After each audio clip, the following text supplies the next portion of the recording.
तो दोस्तों, जैसा कि अभी हम लोग यहाँ पे सीरीज़ लेके आए हैं जनरल अवेयरनेस की, और हम लोग प्रीवियस ईयर कर रहे हैं एसएससी एमटीएस के 2019 के एग्ज़ाम पेपर को। तो इसी सीरीज़ को कंटिन्यू करते हुए आज हम लोग जिस आप कह सकते हैं पेपर के बारे में बात करने वाले हैं, वो पेपर 2 अगस्त 2019 के शिफ्ट 3 का है, और इसमें हम लोग जनरल अवेयरनेस के सेक्शन को कवर करेंगे। अगर दोस्तों आप लोग को कोई और सेक्शन चाहिए या फिर आप लोग चाहते हैं कि हम लोग और भी सब्जेक्ट पे ऐसी वीडियोज़ आप लोग के लिए लेके आएँ, तो जिस हिसाब से आपका रिस्पॉन्स आएगा उस हिसाब से आप लोगों को कंटेंट मिलता जाएगा। ओके, तो इस तरीके से कुछ हम लोग करने वाले हैं काम। तो जो भी आप लोग को चाहिए कंटेंट, उसके लिए बस आप लोग को क्या करना है, शेयर करनी वीडियो को ज़्यादा से ज़्यादा, लाइक कीजिए, सब्सक्राइब कीजिए हमारे चैनल को, जिससे कि हमें मोटिवेशन मिलता रहे और ये भी हमें पता लगता रहे कि आप लोग हमारे साथ हैं और आप लोग वीडियो देख रहे हैं बेसिकली। ओके, तो बिना अब टाइम वेस्ट करें बढ़ते हैं वीडियो में आगे और डिस्कस करते हैं एसएससी एमटीएस के पेपर को।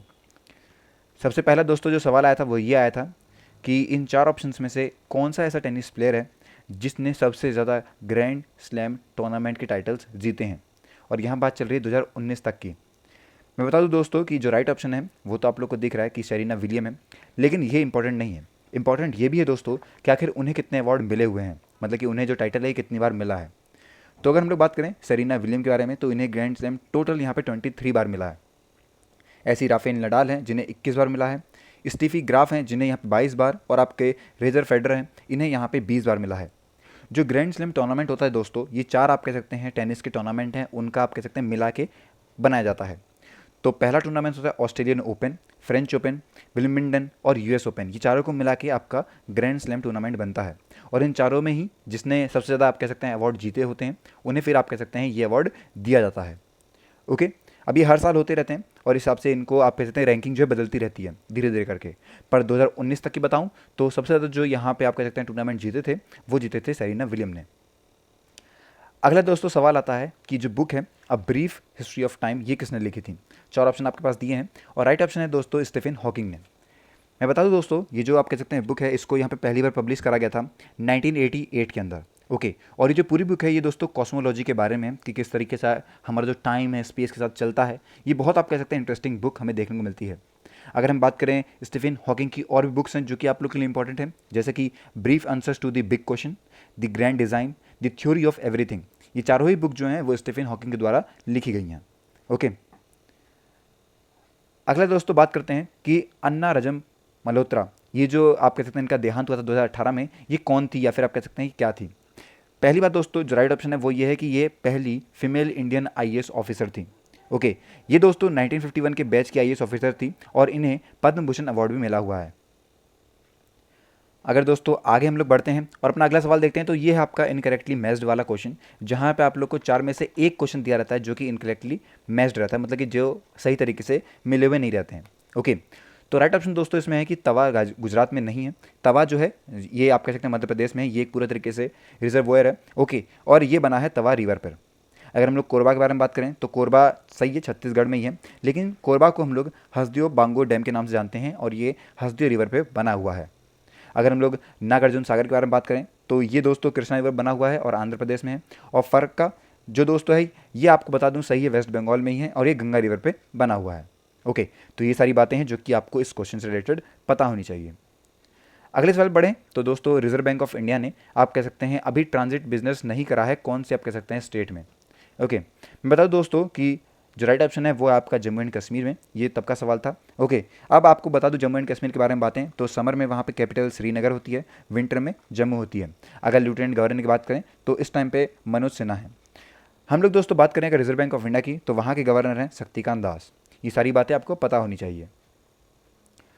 व्यास सम्मान के बारे में बताएं तो 2018, मतलब ये हर साल दिया जाता है बेसिकली, पर जो सवाल यहाँ पे दिया गया था कि 2018 में ये किसने जीता था, तो उस टाइम पे दोस्तों लीलाधर जगौड़ी ने इसको जीता था। मैं बता दूं दोस्तों व्यास सम्मान जो है ये आप कह सकते हैं लिटरेचर में अवार्ड दिया था, बेसिकली हिंदी लिटरेचर के अंदर, और ये पहली बार अवार्ड दिया गया था 1991 के अंदर।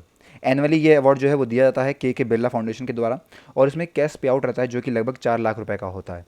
ओके, 2018 में तो यहाँ पे लीलाधर जगौड़ी जीते थे, पर 2020 में प्रोफेसर शरद पाकरे जीते हैं, जिन्हें आप कह सकते हैं उनकी जो आप कह सकते हैं रचना है जो कि है पाटलिपुत्र की सम्राज्ञी, इसके लिए मिला था। और 2019 में दोस्तों ये मिला था नसीरा शर्मा को। ओके, उनकी कागज़ की नाव जो उनका आप कह सकते हैं बनाई है उन्होंने लिखी है, उसके लिए उन्हें मिला था।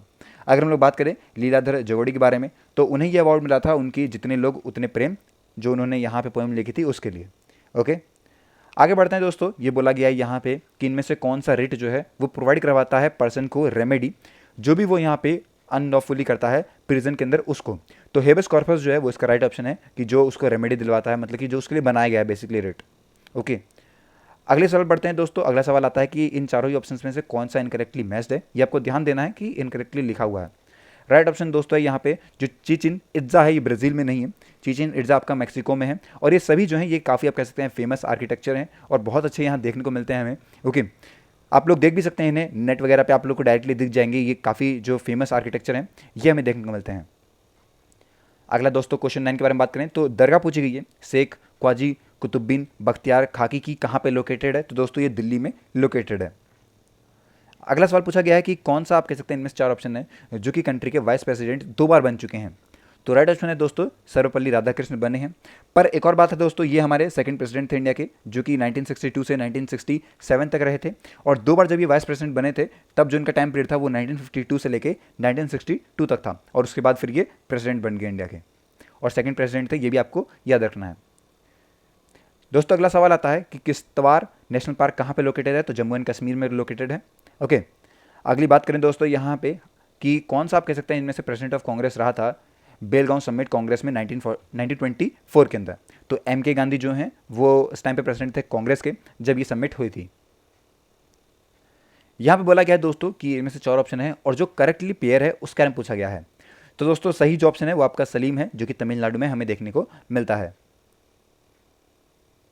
स्टील प्लांट की यहाँ पे बात करी जा रही थी। ओके, अगला सवाल आता है कि जो ढींग एक्सप्रेस है ये रेफर करा गया है इनमें से किस पे। तो दोस्तों ढींग जो एक्सप्रेस है ये यहाँ पे हिमा दास से रिलेटेड है।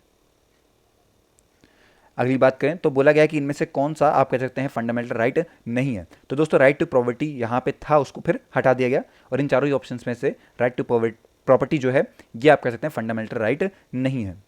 अगला सवाल दोस्तों बहुत कॉमन सवाल है ये कि गिर नेशनल पार्क कहाँ पे है। ओके, तो गुजरात के अंदर है ये आपको पता होना चाहिए। फिस्कल पॉलिसी जो है वो फॉर्मुलेट किसके द्वारा करी जाती है। तो फाइनेंस मिनिस्ट्री के द्वारा जो हमारी फिस्कल पॉलिसी रहती है वो डिसाइड करी जाती है। अगला सवाल आता है दोस्तों कि इनमें से कौन सा आप कह सकते हैं एसोसिएट नहीं है मुगल एम्पायर से। तो शेर शाह सूरी जो है ये मुगल एम्पायर से रिलेटेड नहीं है। बाकी आपके जो 3 ऑप्शन है शाह आलम सेकंड, दारा शिकोह और आपका जो कमरान मिर्ज़ा है ये सभी मुगल एम्पायर से रिलेटेड है। अगला सवाल आता है दोस्तों कि मुग्गा सिल्क जो है ये कौन सा आप कह सकते हैं स्टेट से रिलेटेड है, किस स्टेट से यहाँ पे एसोसिएट है। ओके, भारत में स्टेट है वो, तो आसाम से आप कह सकते हैं मुग्गा सिल्क जो है रिलेटेड है। आइंस्टाइन को जो अवार्ड था नोबेल प्राइज़ का ये किस वजह से दिया गया था। तो जो उनकी theory of photo electric effect थी उसकी वजह से उन्हें ये जो अवार्ड था ये दिया गया था। ग्रेफाइन पूछा गया कि ग्रेफाइन जो है वो क्या है। तो दोस्तों ग्रेफाइन जो है ये एल्ट्रोप है कार्बन का।